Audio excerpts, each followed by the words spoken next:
தற்போது கிடைத்திருக்கும் முக்கிய செய்தி, இலங்கை கடற்படையால் கைது செய்யப்பட்ட மீனவர்களின் விடுதலை குறித்து வெளியுறவுத்துறை அமைச்சருக்கு முதலமைச்சர் மு.க.ஸ்டாலின் கடிதம் எழுதியுள்ளார்.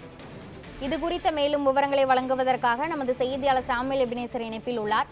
சாமுவேல் எபினேசர், இந்த கடிதத்தில் என்னென்னலாம் முதலமைச்சர் குறிப்பிட்டிருந்தார், முழுமையான விவரங்கள் என்ன பதிவு பண்ணுங்க. கிருஷ்ணவேணி, இந்த தமிழ்நாடு முதலமைச்சர் மு.க.ஸ்டாலின் ராமேஸ்வரத்தில் மீன்பிடி துறைமுகத்திலிருந்து 3 மீன்பிடி படகுகள் மீனவர்கள் நேற்றைய தினம் இலங்கை கடற்படையால் கைது செய்யப்பட்டதை தொடர்ந்து இன்று தமிழ்நாடு முதலமைச்சர் மு.க.ஸ்டாலின் இன்று வெளியுறவுத்துறை அமைச்சருக்கு கடிதம் ஒன்றை எழுதியிருக்கிறார்.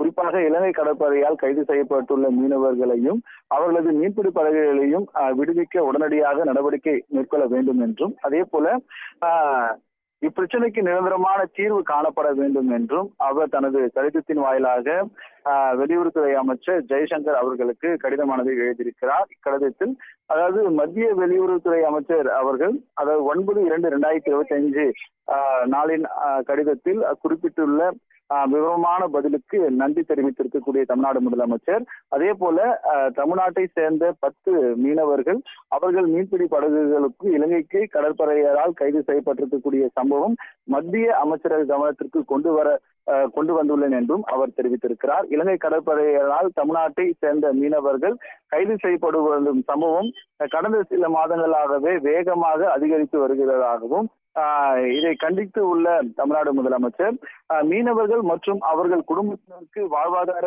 நீண்ட கால பாதிக்கப்படுவதால் இத்தகைய கைது நடவடிக்கையில் உடனடியாக மற்றும் தொடர்ச்சியாக தூதரக நடவடிக்கை எடுக்க வேண்டும் என்றும் தனது கடிதத்தின் வாயிலாக தெரிவித்திருப்பது குறிப்பிடத்தக்கது. கிருஷ்ணவேணி, இலங்கை கடற்படையால் கைது செய்யப்பட்ட மீனவர்களை விடுவிக்க கோரி வெளியுறவுத்துறை அமைச்சருக்கு தமிழக முதலமைச்சர் மு.க.ஸ்டாலின் கடிதம் எழுதியுள்ளார். இது குறித்த முழுமையான விவரங்களை வழங்கியதற்கு நன்றி சாமுவேல் எபினேசர்.